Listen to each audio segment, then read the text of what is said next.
Welcome back, everyone. In this video, we're going to look at a numerical example of LoRA. So here we have input dimension d equals 4 and output dimension k equals 4 with a rank equal to 2. And remember, the initial matrices are, this is our large W that is frozen.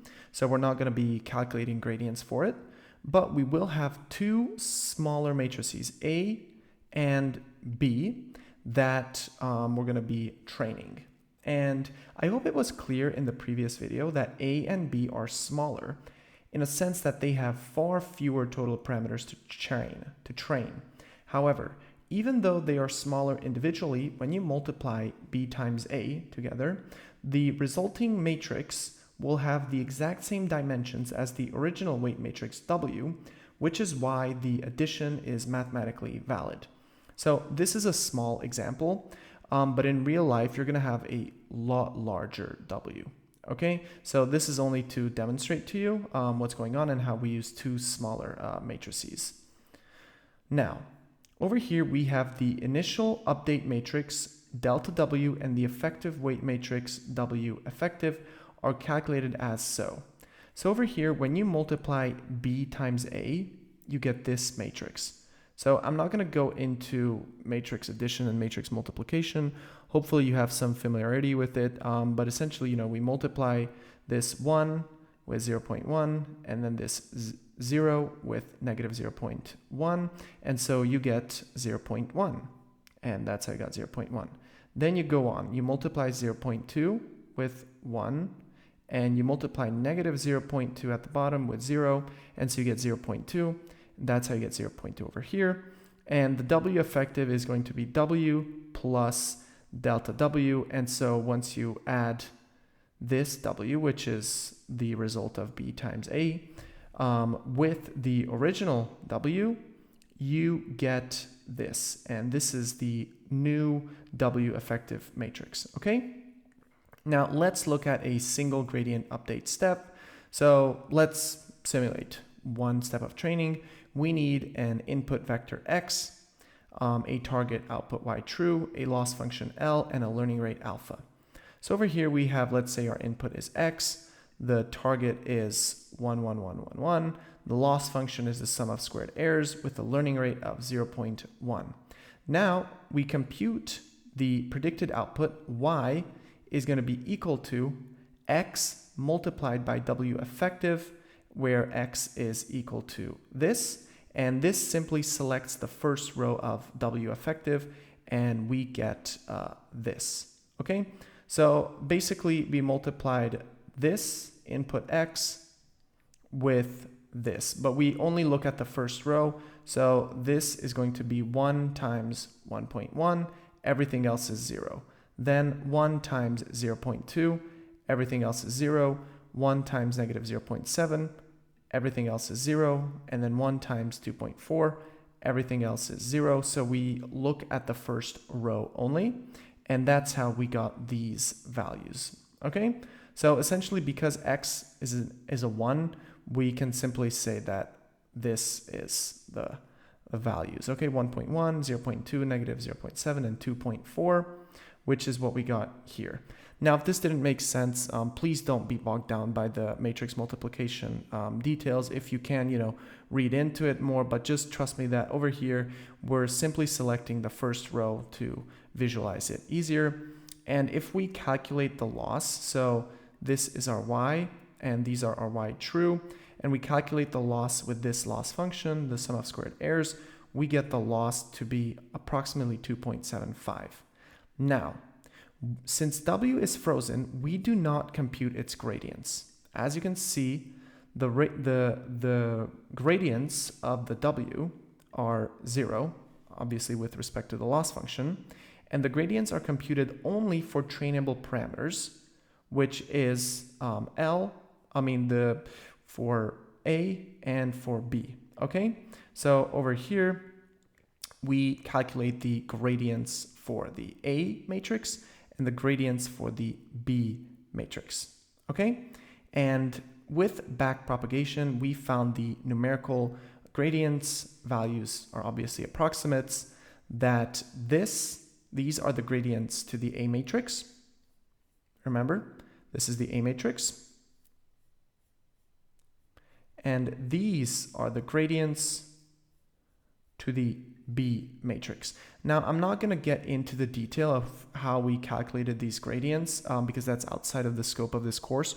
If you are interested, I do have a course that is the mathematics behind backpropagation, where we dive into extreme detail and where we calculate, how to get all these values through backpropagation. But for now, just know that the loss function with respect to A and the loss function with respect to B, as we call it, these are the values. Okay, so B, these are the gradients for B, and these are the gradients for A.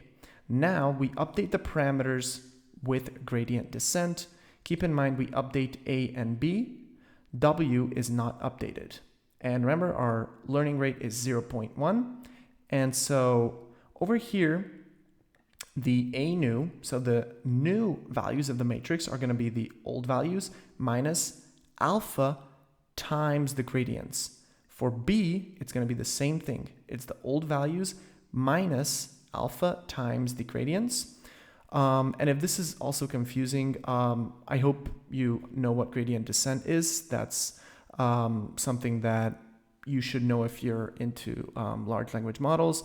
If not, again, I would recommend you check out my other course where we talk about backpropagation, gradient descent, gradients, partial derivatives, and all those kind of stuff. Okay? And now the weight updates happen. So over here, we see, let's look at this value, 0.99999. So what happened, so this is the B matrix. We essentially took the old value of 0.01. We plugged it in here.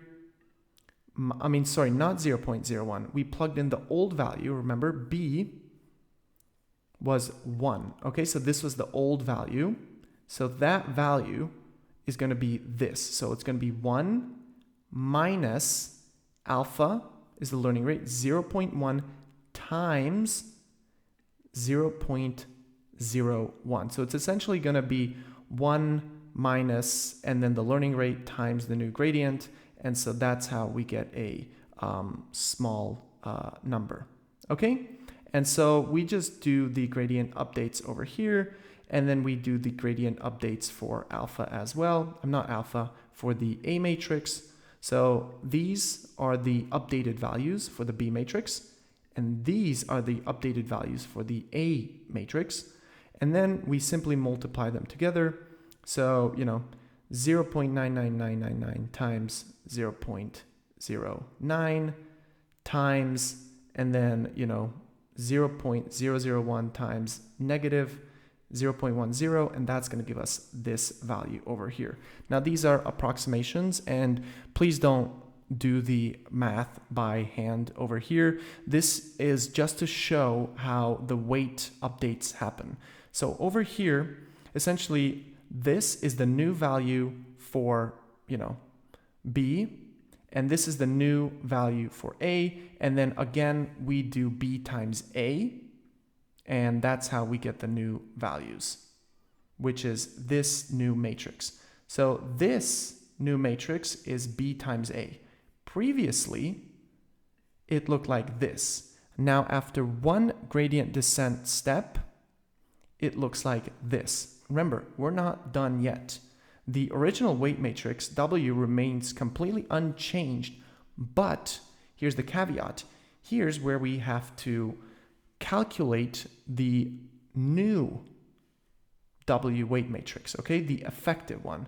So W effective new is going to be the original W, which we had over here. See, this is our original W, and we add to it all the new values that happened after the gradient update.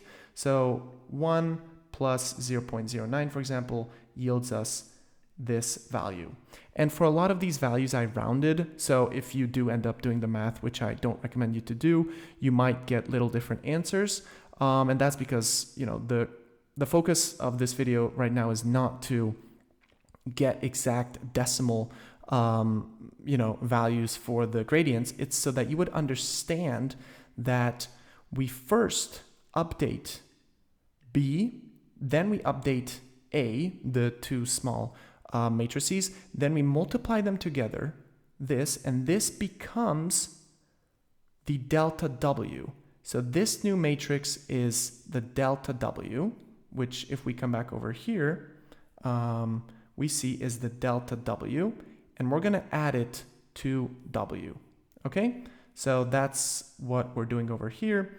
So W effective new is the original W plus what we just calculated. So this is going to be the new frozen W.